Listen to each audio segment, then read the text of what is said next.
დილამშვიდობისა მეგობრებო, როგორ ხართ? მოგესალმებით. შემომიერთდით და დავიწყოთ. ესე იგი არსებობს ესე კატეგორია კაცობრიობის, რომელიც თვლის, რომ მონად თვლა, ესე იგი არის საინტერესო საკითხი და ეს აუცილებლად წარმოადგენს. არსებობს კატეგორია ხალხის, რომელიც ამბობს, რომ მონად თვლა არც თუ ისე კარგია და იესო ქრისტე ამას საერთოდ არ გვავალებს, რომ მონად ჩავითვალოთ ვინმესთვის, ან დავითვალოთ რამესთვის, ან ვინმესთვის და მოდი ვისაუბრეთ ამ საკითხზე, კარგია თუ არა მონად მინიჭება, მონად მონის სტატუსის მინიჭება ადამიანისთვის, როდესაც ადამიანი მოინათლება, ანუ მონად ათვლილი ხდება, რა ხდება მასში. მინდა გითხრათ, რომ ეს საკითხი მოდის ოდითგანვე ღმერთებისგან, ეგვიპტის ღმერთებისგან, რომელი ღმერთებიც ადამიანებს თავისთვის როგორც ესე მოკვდავებს უწოდებდნენ და ის უკვდავი ღმერთები, რომლებიც თავის თავს ართმობდნენ, აი ერთ-ერთი მათგანი არის ტოტი, ტოტ ატლანტი, თქვენ იცით, რომლის ფილები, ზურმუხტის ფილები დღემდე აქტუალურია კაცობრიობისთვის და ზურმუხტის ფილებზე რაც დაწერა ტოტ ატლანტმა, ჩაშიშინებს კაცობრიობა დღემდე.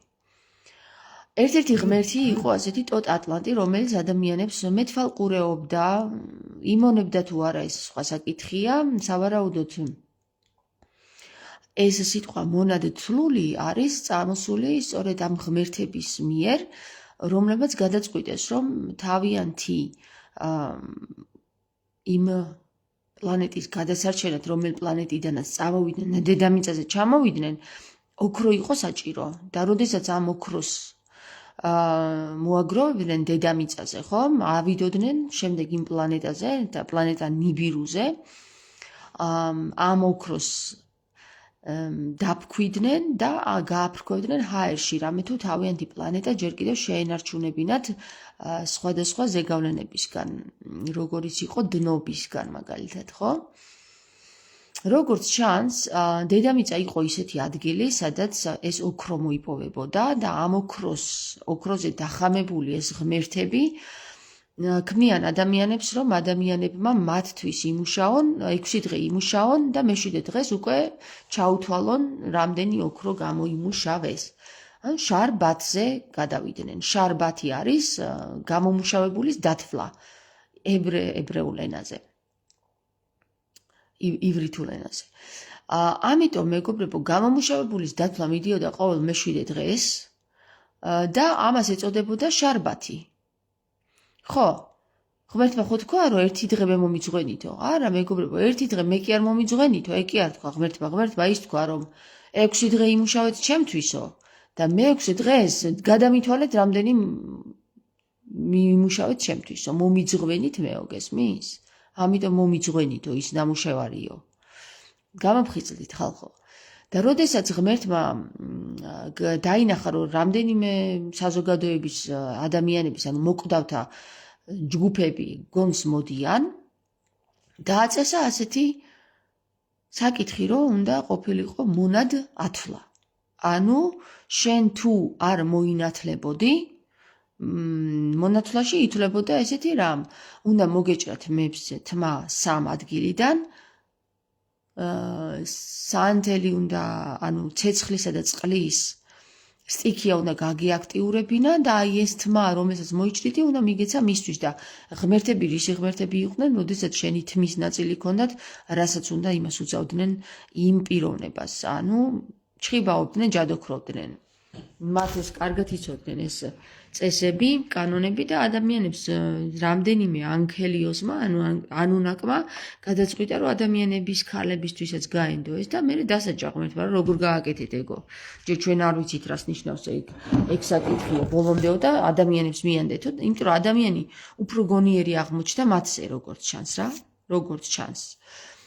და ადამიანებმა ისეთი რაღაცები გააკეთეს და დაატრიალეს მერე, რომ ეს ღმერთები კინაღამ დაამხეს. ხო? ანუ ცუდი გაგებით კი არა, ადამიანები, როდესაც მონები იყვნენ ამ ღმერთებისა, ღმერთებზე უფრო ძლიერები გახდნენ მერე თავიანთი გონივრულობით, იმიტომ რომ ჩართეს ის მექანიზმი, რაც ამ ვითომდაცემულმა ანგელოზებმა ადამიანებს ასწავლეს რა. მე დაცემული ანგელოზები უწოდეს იმათ, რომელმაც ადამიანებს გაანდეს ის ცნობიერება, რომელიც ცნობიერებაც თვითონ ქონდათ. წარმოგიდგენთ რა გულღრძო ღმერთები იყვნენ ისინი, რომლებიც უშლიდნენ აი ამ ანგელოზებს, ამ ადამიანებისთვის გაენდოთ ის საიდუმლოება, რომელიც თვითონ ქონდათ. გულღრძოები იყვნენ. ეხლა ვიღაცა იტყვის, რომ ჯერ ადამიანები მზად არ იყვნენ. დღესაც ეგრე იძახიან მეგობრებო, აგერ საპატრიარქოში, გინდა იქ ბიბლიოთეკებში რომის პაპის განკარგულებაში რომელი ბიბლიოთეკებიც არის, რომ ადამიანები ჯერ მზად არ არიან, კაცობრიობა ჯერ მზად არ არის და რამე რომელიღაცა კატეგორია კაცობრიობის, როგორიც არის ილონ მასკი, როგორიც იყო ტესლა და ასე შემდეგ, ისინი მზად იყვნენ და ჩვენ ჯერ არ ვართ. ხო, აინშტაინი და ვითომ მაგათი გამოგონილი რო იყო რაღაცეები და ის ცნობიერება, რაც ანქელიოსების, ანუ იგივე ანუნაკების, ანუ ამ ღმერთების, ვითომ ღმერთების ცნობიერიდან იყო მოსული, ვითომ მე ადამიანების გამოგონებულია რა და ესე თანდათან გვაწვდიდნენ ამ თავიანთ ცოდნას. ეს ყველაფერი, რაც ტექნიკა არის, მაგათი მოწვდილი ინფორმაციებია, ლითონის დამზადება, მაგია, ასტროლოგია და ასე შემდეგ, ყველაფერი. და ნახეთ როგორი რამეა, წარმოიდგინეთ, რომ გამოჩნდა კატეგორია იმ საზოგადოების ღმერთებიდან, რომელმაც გადაწყვიტა, რომ ეს ადამიანები კარგი ტიპები არიან, მომწონს ეს ადამიანები, თანაც შემიყვარდა რომელიღაცა მათგანი, ვთქვათ, ქალი. და მე მინდა რომ მას გავუზიარო ის რაც მე მაქვს, ის ცოდნა. და ეს ღმერთი, წარმოიდგინე რომ უშლის, არა, არ შეიძლება. რა მაგარი ღმერთია, ხო? არა, არ შეიძლება, რომ ვინც შეგიყვარდა, როგორ შეუერთდი ჯერ ეგერთის ისინი ბინძურები არიან. წარმოიდგინე რომ ღმერთი, რომელიც ადამიანს ხედავს ბინძურად. ხო თავის ხატად და მსგავსად შექმნა და ამასობაში თან ბინძურად ხედავს. აი ყველაფერი ამოტრიალებულია და ახლა ამოუტრიალოთ რა მაგათ ყველაფერი და საბოლოო ჯამში ეს ანგელოზი, რომელსაც სიყვარული გაუჩნდა იმ ადამიანის მიმართ, ტოლვა კი არა, მეგობრო, სიყვარული გაუჩნდა. ტოლვა რო გაჩენოდა, იმას იხმარდა და გააგდებდა, იმას არ გააცნობდა ცნობიერს. მაგრამ გაუჩნდა სიყვარული, რომელსაც მისცა როგორც თავისი არსით, ანუ მასთან ერთად მსჯელობა უნდოდა, ხო? მასთან ერთად გაცვლა უნდოდა, მასთან ერთად რაღაცის ლაპარაკი უნდოდა, ესე იგი სიყვარული გაჩნდა, ხო? და ის ღმერთი, რომელიც ამას უშლის, როგორ გაბედეთ და როგორ შეუერთდით ადამიანის ქალიშვილებს. რა მარტო მონობა გინდოდა მათი თუ ვერ გავიგერ ისთვის ქმნია ადამიანებს და თან ბინძურს უწოდებ. რა ღმერთი ხარ შენ ესეთი, ხო? მივედით ისევ იმ რა ღმერთთან, რომ ეს რა ღმერთი ვინ არის და რა სულის პატრონია. ხო და საბოლოო ჯამში ჩემი ვარსკვლავი გამომზეურდაო, ნინო, შენ ხარ ჩემი ვარსკვლავი, ჩემო კარგო, შენ იყავი იქ ჯვარზე, რომ ავხსენით ერთად ვარდი დატყვევებული ცნობიერი. ხო და მეგობრებო, ესე იგი, გამოდის, რომ ეს ანგელოზები, რომლებიც დაქორწინდებიან ამ ქალიშვილებზე, ადამიანის კაცის ძეს ხო უწოდებენ, ანუ ადამიანის ქალიშვილებზე დაქორწინდებიან და არ გადაწყვიტავს ეს ღმერთი, რომ ყველა უნდა გაანადგუროს. იმის მაგერად, რომ რაღაცა მოაგვაროს რა, აგერ დაინახა, რომ 270 ანგელოს მოეწონა ეს კაცის ძეები და რაღაცა გადაწყვიტოს, ხო, რომ იქნებ მოაგვაროს. მართალია მათი შვილები დიდი გიგანტები აღმოჩნდნენ და 4 მეტრიანები დაიბადნენ. ანუ ნახე რამხელა ის იყო ძალა მათში. ანგელოზებსა და ადამიანების ნაერთი, აი ანგელოზები შეიძლება ოდნავ დიდები იყვნენ ადამიანებზე, მაგრამ მათი ნაერთი რამხელა იმას იწვევს, ხო? ანუ გენეტიკურ ცვლას, რომ 4 მეტრიანებს გააჩენენ შვილებს. ანუ კარგია, რასაც აკეთებენ. თუმცა არის ერთი საკითხი, რომ ამ ღმერთს, მე მგონია, ესეთი რაღაცა მოუვიდა ამ ღმერთს, რომ თავისი უფრო ძლიერების დანახვა არ უნდოდა რა. ეს 4 მეტრიანები იმას ხო გაანადგურებდნენ თლიანად. მართალია ადამიანების ჭამა დაიწყეს, რესურსები აღარ ყოფნიდათ დედამიწაზე, მაგრამ ძლიერებიც იყვნენ. მთლიანად რომ მოსდომებოდათ იმ ღმერთს, რომელმაც გაანადგურა ეს ნეფილიმები და წარღვნა რომ მოუვლინა, ხო? აი, წარღვნა მოუვლინა, კარგი ტიპია რა, კარგი ღმერთია, დასაჯა ვიღაცეები. რა კარგი ტიპია. მონად ვეღარ აითვლიდა. იმ გიგანტებს მონად ვეღარ და არაფერში არ აწყობდა. გიგანტები ოქროს ვერ გამოიმუშავებდნენ, იმიტომ რომ ოქროს ჭირდება პატარა ხელები, გესმის? ოქრო ისეთი წმინდა არის, რომ იმას ჭირდება პატარა, რაც შეიძლება პატარა ადამიანები, რომ ის დაინახოს კარგად ოქრო. და გიგანტი ოქროს ვერ დაინახავს და ვერ დაიწყებს ახლა ოქროს წყლიდან გამოტანას და იმის გაცრას და ასე შემდეგ. ხარვეზებიანი ღმერთები ყავს ნინო ზუსტად რა, ახლა ვამხელთ ყველა ღმერთს. მოკლედ ერთი სიტყვით ამ ღმერთმა, რომელმაც მონად თლულები, ანუ მონად ათვლა დაიწყო ადამიანების, დაიწყო რაღაცის გამოგონება, რომ ეხლა მე ამათ რიტუალს ჩაუტარებ, ესენი დაიჯერებენ, რომ კარგ რაღაცას აკეთებენ და ყველა თავს კარგად იგრძნობს. იქამდე სანამ გონს არ მოვა. სანამ არ დადგება ის დრო, როდესაც გონს მოვლენ. როდესაც გონს მოვლენ, მე ამათ გავანადგურებ და ეგ იქნება და ეგ. და ყველა გონმოსული ადამიანი აგერ ჩვენ ვიცით, ქრისტეს სახელით დადგნენ და დაწვეს 5 მილიონი ქალი, რომელიც ჯადოქრად შერაცხეს, გონს მოსულები, რო იცოდეთ რა. და რაც არ უნდა გასაკვირი იყოს, ქალები მოდიოდნენ გონს მცირე რიცხვით კაცებიც. აი ეს ანგელიოსები, ანუ ანუნაკები, რომლებიც ღმერთებად წოდებული იყვნენ და ქალებს შეუერთდებიან, ისინი ქალებს შეუერთდებიან. ქალებს, იმიტომ რომ ქალებს ასწავლიან ყველა ცნობიერებას. ყველა ცნობიერს ქალს მისცემენ და ქალი მერე თავიანთ შვილებს. მედია იმიტომ არის ჯადოქარი კი არა და მკვდარს აცოცხლებს მედია, ისეთი ცნობიერის არის, ხო? ასე რომ გადაწყვიტეთ მეგობრებო, რომლები უფრო მაგრები იყვნენ, იმათმა ვინც ჩვენ ცნობიერება მოგცეს, თუ ის ღმერთი, რომელმაც მე ჩვენ დაგვსაჯა და ამოგწყვიტას უყველა. გადაწყვიტეთ რა, იქ თქვენი გადასაწყვეტია, მე გადავწყვიტე ჩემში, რომ ის ღმერთი, რომელიც კაცობრიობას თავის ქმნილებას სჯის და კლავს ყველას, მარტო დატოვებს ნოეს შთამომავლობას, ჯერ რამ ნაგლი ღმერთია და რა როგორ შეიძლება ახლა შენი შვილებიდან აირჩიო ერთ-ერთი და ის ყველა მოკლა და ის ერთი დატოვო, კარგი ტიპი დატოვო რა მარტო. ღმერთმა დამიფაროს. ჩემმა თავმა დამიფაროს. დრომ დამიფაროს და ყველანაირმა არსმა დამიფაროს, მაგ მდგომარეობამდე მივიდე, რომელი ღმერთიც თავის კაცობრიობას ანადგურებს, თავის შექმნილს ანადგურებს. მე არ მევასება ეგეთი ღმერთი, მართალი გითხრათ რა, რომელიც თავის შვილს კლავს. მე მიყვარს ის ღმერთი, რომელიც თავისი შვილისთვის კვდება და ვინ არის ეს ღმერთი აბა თუ იცით? ჩვენს ბოლო ისტორიაში, ბოლო 2000 წლეულში ვინ გამოჩნდა ეგეთი კაცის ძე? გამოჩნდა ქრისტე, რომელმაც პირდაპირ ამხილა ეგ ღმერთები და თქვა ეგენი არიან მრუშები და მკვლელები. და მე გეტყვით თქვენ, რომ თქვენ არც ერთი არ ახართ მათზე დამოკიდებული. თქვენ ხართ თავად ღმერთებიო. ამოუტრიალა ქრისტემ სრულიად თავიანთი მონად ათვლა. და იცი რა თქვა ქრისტემ, რა დავაშავე ისეთიო, რომ იოანემ მომნათლოს მეო. რა ცოდვა ჩამიდენია ესეთიო, ხო? წაიკითხეთ წერილებში წერია ეგ. თავიანთი ხელით დაგვიწერეს თან პასუხებიც. და როდესაც ქრისტე ამბობს, რომ მე ვერ მომერევი შენ, ვერ წამართმევ, სულს ვერ წამართმევ, მაგრამ შეგიძლია ხორცი წამართვა, კი, იმიტომ რომ ხორცი შენი შექმნილია და შენვე მოგცემ, შენვე დაგლიჯავ იმ ხორცს, მაგრამ სულს, რომელიც მე მოვიპოვე თავის უფლება, ხო? თავის უფლება მოვიპოვეო, გესმის? ჩემ თავზე მე მაქვს უფლება და არა შენო. ნებისმიერ ღმერთს, რომელსაც სულს რომ შენ მონად ჩაგთვალოს, მას სულს შენზე ფლობელობა.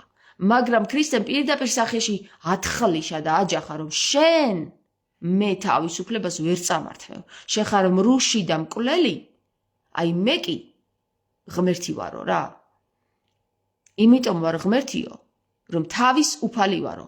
ჩემ თავზე უფლებები მოვიპოვე მე თვითონო რა და ხორცი თუ გინდაო შენ აგერ შენ და რაც გინდა ის უქენია და კიდევ ვინახეთ რაც უქნეს მერე დაგლიჯეს დაფლითეს და ჯვარს აცვის. იმის ხორცს. მაგრამ რადგან ღმერთებს ეს არ შეუძლიათ რომ ადამიანის სულიერებაში ჩავიდნენ, აი იმ ღმერთებს, რომელი ღმერთების დამსჯელები არიან იახვესავით. იახვე ღმერთია ერთ-ერთი, რომელიც მონად ათვლის აი ხალხს, მონად თლის და თვლის. გესმის? იახვე არის ეგ. და ამას იაღოველები და სრულიად ჩვენი საპატრიარქო იახვე ღმერთს ემონებიან. იმიტომ ქვიათ მონაზონი, მონაზღვენები არიან. მონად ზღვენები. გესმით? და ღმერთების საკითხი არის ის, რაც უფრო მეტი ადამიანი ახსენებს მის სახელს, მით უფრო ძლიერია ის ღმერთი. ასე რომ მათი ადამიანების წარმოქმნა მათ ასევე სიტყვის ძალით სჭირდებათ, რომ რაც უფრო ბევრი ადამიანი წარმოთქვავს ყოველდღიურად თუ ყოველწამიერად ღმერთის სახელს, მაგალითად ერთ-ერთი იახვე, მით უფრო ძალა იმას ემატება. მაგრამ ამიტომ დააკვირდით ამბიონებზე არავინ არ წარმოთქვავს ხშირად ქრისტეს. წარმოთქვამენ პეტრეს, პავლეს, წმინდანების სახელს, იმას, ამას და ქრისტეს სახელს ძალიან იშვიათად. როდესაც ქრისტეს სახელის ხსენებას დავიწყებთ, ქრისტეს არ ახსენო, ქრისტეს როგორ ახსენებ შენ უწმინდური პირიდან და ესეთ რაღაც გაგაჩუმებენ რა. არ მინდა მე რომ გავჩუმდე, მე მინდა რომ ქრისტე იყოს ჩემი ღმერთი, იმიტომ რომ მან შეწირა ჩემთვის და არც ერთ ღმერთზე არ გაუკეთებია. ყველა ღმერთი მთხოვს შეწირვას და მე მომეცი და მომიძღვენი და დამიკალი და ის, მაგრამ ღმერთმა რომ ჩემთვის შეწიროს თავი, ეგეთი რაღაცა მხოლოდ ქრისტემ გააკეთა რა. ამიტომ არის ღმერთი. ქრისტე, ჩემი ღმერთი და არა ის დანარჩენები, ვისაც გვალოცვინებდნენ მანამდე. და ქრისტე ამბობს, რომ ის მამა, რომელიც მე მაგზავნის, ის არავის არ უნახავს. არამც თუ მოსეს, არამც თუ ენოქს, არამც თუ ადამს, არამც თუ ვინმე საერთოდ წარმოქმნილს. ქრისტეს მამა არავის არ უნახავს, რამე თუ ის მხოლოდ ქრისტეს თავშია. ქრისტეს დედა, სულიერი დედა არავის არ უნახავს, რამე თუ ის მხოლოდ ქრისტეს თავშია და გულშია. აქედან გამომდინარე, შენ ქრისტემ არ მოგთხოვა, რომ შემომწირე, დამიკალი, ფული მომეცი, ოქრო მომეცი, არა, გითხრა ერთი რამ, როდესაც თქვენ სუფრაზე ისხდებითო და ორი კაცი თუ იქნებითო, მე თუ მომიხსენიებთო, მაშინ ვიქნები თქვენთანო. ის კი არ უთქვავს, რომ მე მომიხსენიეთ, რომ მე ვიყო ღმერთი ვარ და უნდა მომიხსენიოთ, ეგრე არ უთქვას რა. მე თუ მომიხსენიებთო, თქვენთან ვიქნებიო. აი სიტყვის ძალაში ჩადის ქრისტე და გეუბნება, რომ სიტყვის ძალით მე თქვენთან ვარ. არანაირი დანარჩენი შემოწირულობით, მონაზღვენობით, იქ რაღაცა ღვინის დაყენებით, იქ პურის გამოცხობით, არანაირი, მეგობრებო, სიტყვის ძალით ვიქნები მე თქვენთანო, გესმის?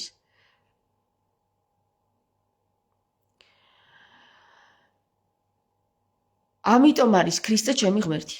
და არანაირი სხვა ღმერთი და არც ერთი ღმერთი, რომელსაც მას სახელი ეწოდება, არ არის ის ჩემი ღმერთი. ქრისტე არის ჩემი ღმერთი რა, რო იცოდეთ რა. და შეიტენეთ უკან ეგ თქვენი იახვეები. და არ გავიგო, რომ იქ თქვათ, რომ იახვე იყო ქრისტეს მამა. იახვე იყო ქრისტეს ხორცის შემქმნელი, მაგრამ არა მამა. ხორცის შემქმნელი. იმიტომ რომ მასში ქრისტემ ადამიანისგან აიღო ხორცი. და ხორცის შემქმნელი და მატერიალური შემქმნელი არის იახვე, კი ბატონო. მაგრამ არავითარ შემთხვევაში არ არის ეს ქრისტეს მამა. და არ დავინახო, რომ ჩემს კომენტარებში დაწეროთ, რომ იახვე იყო ქრისტეს მამა, თუ რომ მიგაბლოკავთ ეგრევე რა. თამარ ხორცს უნდა მივირთმევდეთ, ვჭამდეთ, როგორც გინდა, აი ახლა ხორცი ვახსენეთ, ოტო. ხორცი ვახსენეთ, ხო? შენ თუ ხორცს მიირთმევ, ხარ ხორცის დონეზე დასული. აი იალდაბაოთმა რაც შექმნა, იახვემ რაც შექმნა, იმის დონეზე დადიხარ. მაგრამ თუ ხორციელისგან თავისუფლდები, ხორცისგან თუ არამც თუ შენი ხორცი გაქვს და ის გაქვს სატანჯველად ჩაჭერილი ხარ მასში სულიერად. არამედ წარმოიდგინე ახლა რომ ცხოველების ხორცსაც იღებ რა. და წარმოიდგინე ახლა რაც უერთდება შენ სხეულს ის ტვირთი გედება. რაც უფრო ნაკლებ ხორცს შეჭამ, ხო? მით უფრო ნაკლები ტვირთი გადევს კისერზე რა, რო იცოდეთ.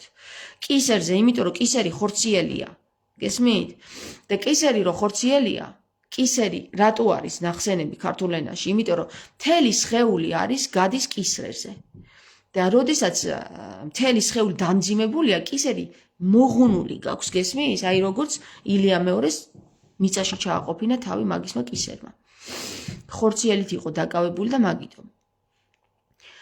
და მონად თლულები კიდე ესე რო უხარიეთ და მონად ჩავითვალე უკვე, всё, მოვინეთ, წყალში თავი ჩამაყოფინე, ჩამაყავინთინეს, ჩამამძღნერეს შიგნით, დღეს როგორ ნათლავენ, ხო? წყალში. ჯერ ეგეთიც ესე არ აყოფინებენ მონათლის დროს. მონათლის დროს უკან უნდა წახვიდე, უკან უნდა ჩაგაყოფინონ თლიანი ტანი და ამოგაყოფინონ. მერე სახე, 3 ჯერ უნდა გამეორდეს ეს. 3 ჯერ.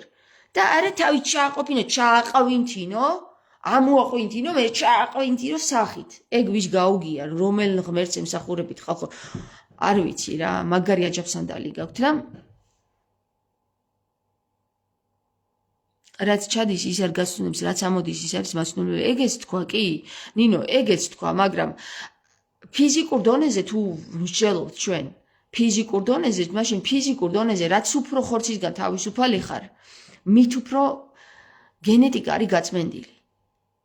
არ ერევა შენში იმ სხვადასხვა ცხოველების გენეტიკა. არ უწევს შენ სისხლს და გენეტიკას თავის გასუფთავება 24 საათი 72-ზე თუ რა ვიცი მე 72 საათი ვერ ასწრებს გასუფთავებას უკვე გესმის და რაც უფრო მეტ ხორცს იღებ მით უფრო მეტი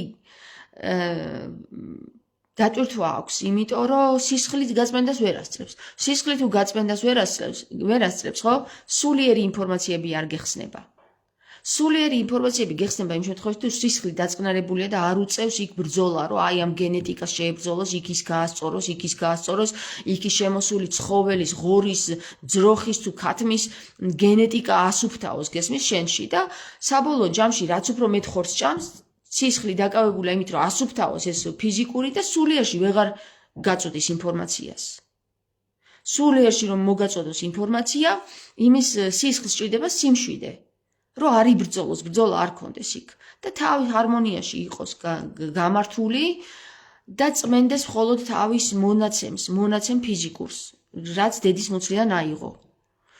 და როდესაც უკვე დამატებით ხორცებს იღებ, ხო? აი ხორცი რა არის მასა. დამატებით ხორცს როცა იღებ, აქ უკვე ბევრი მუშაობა სჭირდება სისხლს და იგივეა თითქმის რომ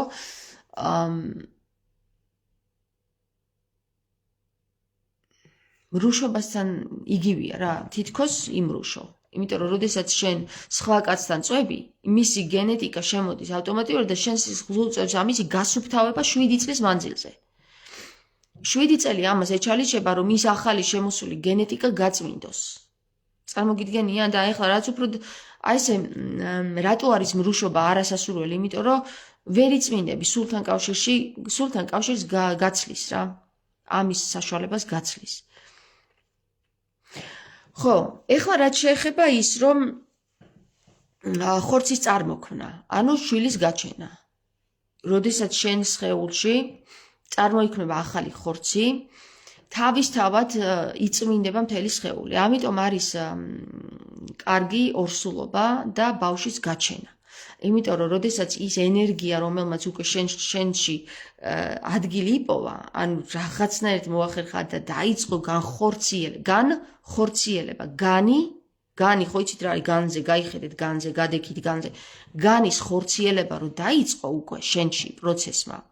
აქ უკვე იწყებს სისხლი ესეთ რაღაც არანაირი გენეტიკა, იქ უკვე სხეული გადართული არის წარმოქმნაზე და წარმოქმნის დროს თავისთავად გიძლერდება იმუნიტეტი ისეთ დონეზე, რომ ვერანაირი ბოროტი ვერ გეკარება რა, ანუ სუფთავდები. და როდესაც რწმენის საკითხია, როდესაც სუფთავდები, ის ხორცი, რომელიც ხორცი ისხავს შენში, ქალში ქალის, ანუ წმინდა გრაალში, ხო? იმ წმინდა გრაალში რომ ხორცი ისხავს, ის მერე სიცოცხლეს იძენს და ეწოდება ბანი, რომელსაც შეუძლია ახალი სიტყვის გამოთქმა. და თითოეულ ჩვენგანს აქვს უნიკალური ეს საშუალება რომ გამოთქვას ბანი. და როგორც თითის ანაბეჭდი არის უნიკალური, უნიკალური, ხო? არ არსებობს მსგავსი, იდენტური, რომ ვინმეს დაემთხვეს შენი ანაბეჭდი. ისევე არის შენი ხმა. ამიტომ ბავშვი ეწოდება ასეთ წარმონაქმნს და არა ადამიანი. ადამიანი მერე ხდება, როდესაც იძენს ადამიანებისგან დაბინძურებულ რაღაცა ამა თუ იმ ჩარჩოებს და წესებს, კანონებს, დოგმებს და ასე შემდეგ. მაგრამ თავიდან ეწოდება ბავშვი.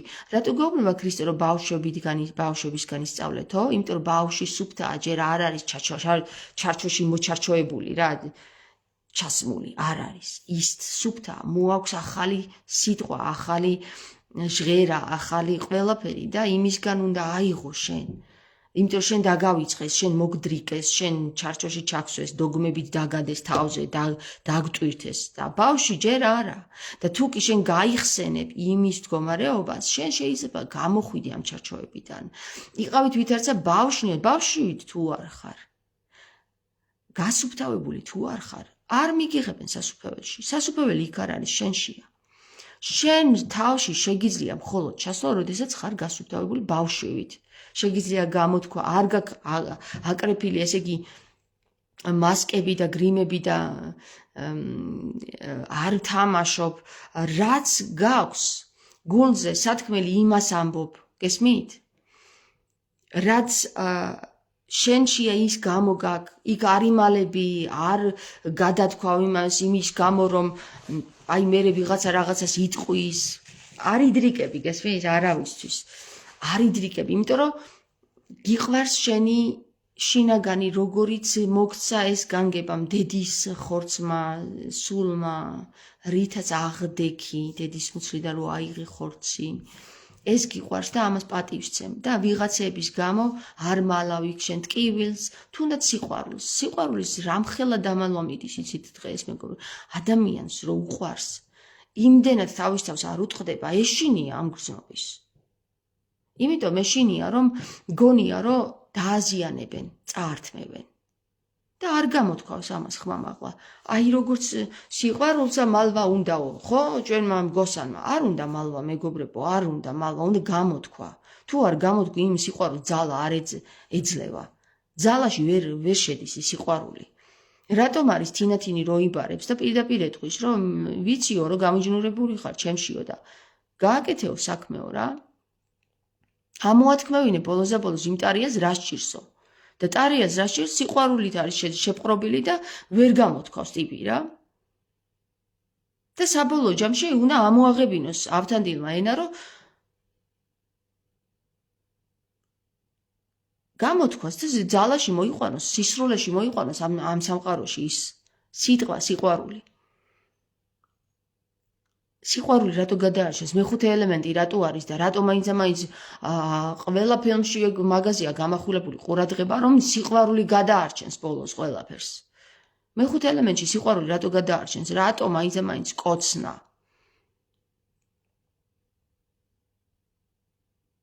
რა შეხება ვერ გადაარჩენს? ხელით შევეხედა გადაარჩენ. კოცნა რატოა? პირთან არის კავშირში. უნდა გამოთქვა. რაღაცა უნდა გამოთქვა, ხალხო.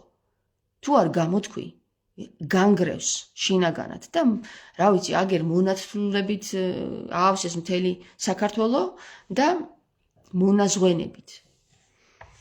ნეტავისთვის ითვლებიან, თორე კი ქრისტეს მაინც ადიდებდნენ, ქრისტეს.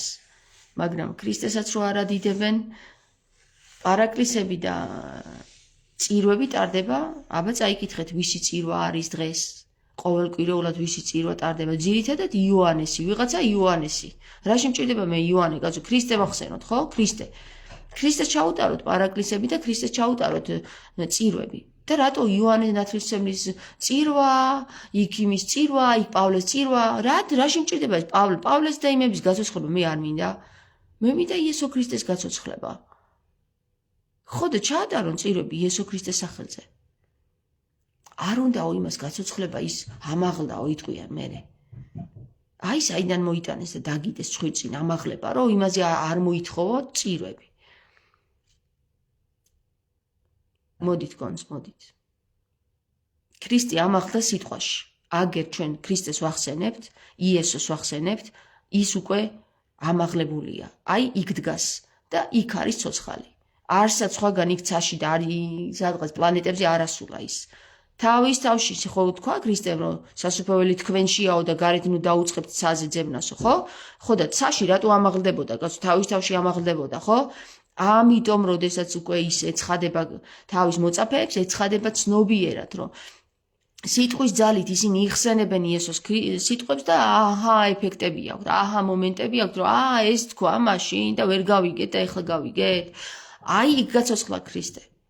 იქ გაცოცხლდა ქრისტე, სიტყვაში გაცოცხლდა ქრისტე და მისი კვართი სვეტი ცხოველში დაკრძალეს. აკლდამაში, სიდონიასთან ერთად. ეს არის ჩემი აზრი. თქვენ რაც გინდით ისი ფიქრეთ. თქვენ იყავით ილუზიებში თუ გინდათ და იქ სადღაცაც ცაში ეძებეთ სასუფეველი და მე ვეძები იქ სადაც ქრისტემ დამიბარა რომ აქ არისო შენში სასუფეველი. თუ ქრისტეშია სასუფეველი, იქ ცაში რაღაცა წავიდოდა, ხო? თავის თავში ჩავიდოდა. არსად არ გაფრინდებოდა ის. თუ აღსდგებოდა, ისევ თავის მოწაფეებთან დარჩებოდა, არსად არ გაიქცეოდა და არ ზეცაში ავიდოდა და ამიტომ მეგობრებო, მოდით გონს, რაც მარიამისგან შეკერილი იქნა ისე რომ იზრდებოდა ქრისტე და ერთი ნაკერი არ ედებოდა იმ კაბას, კაბა არის ადამიანის ხორციელი, ხო? როცა იზრდები, მას შრამი არ აქვს, მაგრამ საბოლოო ჯამში ისე დაფლითეს, რომ 172 რაღაც სხეულის ნაფლეთი დაადეს ქრისტეს ბოლოს. თამარ შემოქმედში ვის გულისხმობენ შენ მოქმედი. აი პირდაპირ სიტყვაში დევს რა შენ მოქმედი. შემოქმედში იგულისხმება შენ. ენი, ეხო არის ენ არის ენი. შეს ემატება ν თავისთავად, ანუ ლაზარეს ენით, შ და ეს თავისთავად ν ემატება, იმიტომ რომ ენია და შეგიძლია ჩვეულებრივად გამოთქვა სიტყვა გავრცო შენ მოქმედი. და შენ თუ მოქმედი ხარ, ხო? ესე იგი შენ თვითონ გამოდიხარ შემოქმედი. აგერ უკვე შენი ანიც და შენი იანიც. გესმით? შენ ხარო ღმერთიო, გეუბნება მაგას ქრისტეც. განა არ იცითო ესო? ჩვენ ვართ ღმერთები მეგობრებო. ჩვენ ხელშია ყველაფერი. შენ ხარ მოქმედი და შენ თუ რწმენა გააქვს, შეგიძლია მთები გადადგა, მაგრამ შენ თუ არ იცი სიტყვის ძალის მნიშვნელობა, ხო, მნიშვნელობა არ იცი სიტყვის. და რანაირად უნდა გქონდეს ძალა და შემოქმედი რანაირად უნდა იყო. შენ მოქმედი ვეღარ ხარ, თუ სიტყვის ძალის არსში არ ერკვევი. სიტყვის ძალის არსში კიდე ლაზარის გაღვიძებაა საჭირო. ლაზარე რო გააღვიძო, გჭირდება 40 ქართული ასობგერა. 40 ქართული ასობგერა მარტო ის არ გეყოფა, უნდა გქონდეს ცნობიერება, რაც სული წმინდამ დღემდე დაგვიტოვა ყველა ლიტერატურული მონაცემი უნდა გქონდეს წაკითხული, ასევე ზღაპარი და ასევე მითი. ესენია ყველაფერი ერთმანეთთან კავშირში. შენ თუ ამ ქართულ ანბანს ამ მითებთან და ზღაპრებთან და სულიერთან ვერ აკავშირებ, ხო? მაშინ შენ მოქმედი ვერ ხარ. ამიტომ შემოქმედი არის მასში, ვინც ფლობს სიტყვის ძალას. წავედი ახლა მეგობრებო, გაკოცეთ, მე აგიხსენით რა არის მონად თლული, თქვენ შეგიძლიათ თქვენინებით დარჩეთ მონებად, ან გახდეთ შენ მოქმედები. შემოქმედები. წავედი.